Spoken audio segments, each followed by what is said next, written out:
Allô, allô, mon amour? Ah, est-ce que je peux être content de t'entendre? Tu me manques. Comment ça fait seulement 5 minutes qu'on ne s'est pas parlé? Ah, je le sais bien. Et moi, je suis comme ça. Tu me manques, tu me manques, tu me manques et je ne pense qu'à toi. Attends, j'ai un double appel, je te reprends tout de suite. Allô, ma chérie? Tu n'as pas de problème. Tu me le dirais, c'est un problème. Un problème de mathématiques. Tu peux pas en parler à ta mère? Ah, elle ne sait pas non plus. Bon, écoute, envoie-le-moi par email, d'accord? Je t'embrasse. Allô, allô. Excuse-moi, c'était ma fille. Oui. Un problème, oui, enfin un problème de mathématiques. Oui, je sais, elle aurait pu en parler à sa mère, mais nous sommes divorcés depuis 2 ans, alors tu sais. Ah, tu as un double appel toi aussi? T'as pas d'enfant? Mais je sais. J'attends. Tu préfères me rappeler. Bon. Ben, à tout à l'heure alors.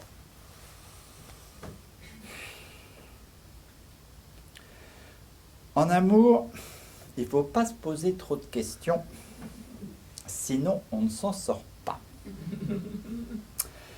Si je me demande qui est-ce, je vais peut-être créer moi-même la situation en étant irascible et soupçonneux, ce dont elle se rendra compte. Elle sera vexée s'il n'y a rien et quelque chose sera brisé. Or, quand quelque chose est brisé en amour, ce n'est plus vraiment de l'amour. Il suffit d'ailleurs de se dire que l'amour peut s'arrêter un jour pour que ce soit plus de l'amour également. On ne sait pas vraiment pourquoi on aime et on ne choisit pas qui on aime. Comment ça, on ne sait pas pourquoi on aime? Qui a dit ça? Bah c'est moi, je suis là, dans la salle. Mais qu'est-ce que tu fais là? Tu devrais être dans les coulisses. Oui, mais bon, comme tu as des monologues qui durent 3 heures, je suis venue écouter. Et qu'est-ce que j'entends? On ne sait pas pourquoi on aime, c'est agréable pour moi. Pour toi? Oui, enfin pour mon personnage dans la pièce.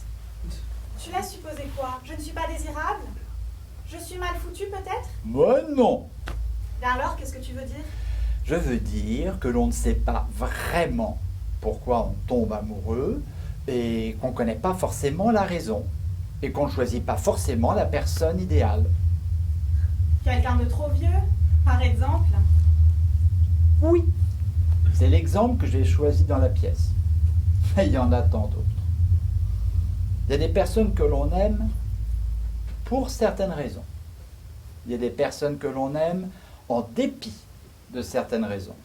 Qui aime le plus? Qui aime le mieux?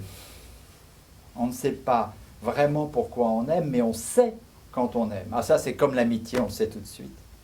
Oui, mais l'amitié, elle ne finit pas au lit. Il ne faut pas confondre amour et désir sexuel. Ah bon? Ah oui, le désir sexuel, c'est le moteur pour perpétuer la vie. L'amour, c'est autre chose.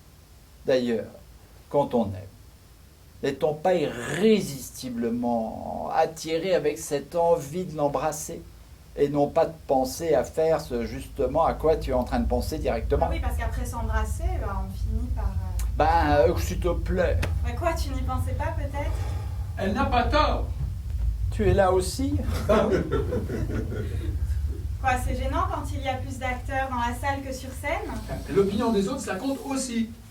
L'opinion des autres. Vois ce que c'est que l'opinion des autres. Si je tombe amoureux d'une femme mariée, on va dire « Oh, c'est pas bien ». Si cette femme mariée n'est pas heureuse, ah, finalement, on va penser que c'est peut-être pas mal. Si elle a la moitié de mon âge, on va dire c'est pas bien, et puis si elle a 10 ans en plus, ah non, pitié. Tu t'arranges toujours pour que les choses se terminent bien. Oui, et ça vaut mieux. Faut relativiser les choses. Parce que finalement, ça termine mal. Ben, ça termine par la mort. Si tu poses des problèmes comme ça, Oui, mais il faut avoir le courage de regarder les choses en face. Le monde est ordonné et tout s'enchaîne. C'est pas très agréable, mais je sais même que ça dérange. Il faut voir les choses en face. Nous habitons sur une petite planète lancée dans l'espace infini. Nous habitons sur une mince croûte terrestre de 15 km. On a 5 km d'air respirable au-dessus de nous.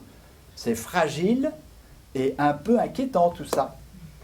Nous sommes composés de cellules, elles-mêmes avec des molécules, des atomes, des trucs plus petits que les atomes également, ça finit par donner le vertige.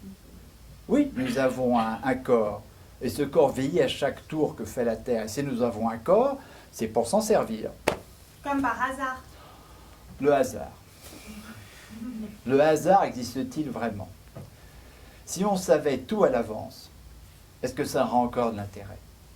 Est-ce que ce n'est pas justement parce que c'est le contraire de ce qui est prévu, qui arrive, que ça donne de l'intérêt?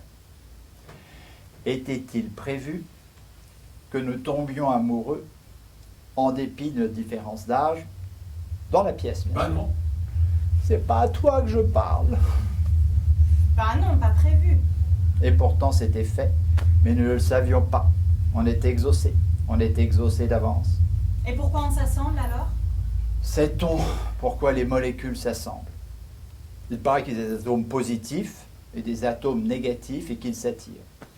Même chose pour tout. C'est moi qui suis négative? Oh, mais non, mais non. Maintenant, s'il vous plaît, rentrez en coulisses. Mesdames et messieurs, je vous prie d'excuser cette interruption qui était bien sûr totalement improvisée.